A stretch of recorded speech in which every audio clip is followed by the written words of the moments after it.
Ho acabeu de sentir, aquest dissabte el Palma Futsal cercarà a la pista del Movistar la primera victòria de la temporada. L'equip d'Antonio Badillo s'ha conjurat per no perdre la concentració i no cometre les errades que van suposar la derrota la setmana passada contra el Llevant. El tècnic sap que visita una de les pistes més complicades del campionat, però confia en la motivació i qualitat del seu equip. En el record hi ha les dues victòries de la temporada passada a la Lliga i en el play-off. Sabemos que va a ser muy difícil, que es un grandísimo rival, pero nosotros tenemos que seguir confiando en nuestro trabajo, en nuestras cualidades.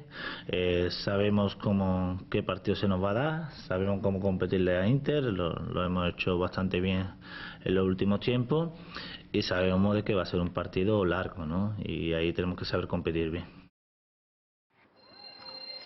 Qui no podrà ajudar a sumar els 3 punts és Diego Quintela. El gallec pateix una lesió al turmell dret i el temps previst de baixa és d'uns 3 mesos. Es tracta d'una baixa molt sensible per Antonio Badillo, que ha volgut enviar-li aquest missatge de suport.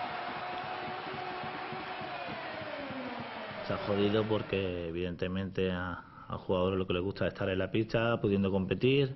Él en la pretemporada ya venía arrastrando molestias, son molestias de la temporada anterior y cada vez iba más. Tienen todo nuestro apoyo, ¿no?, a nivel anímico y emocional, y desearle una recuperación lo más pronto posible porque lo necesitamos. Es un jugador de lo nuestro, con la filosofía y la identidad del club y lo necesitamos en las pistas.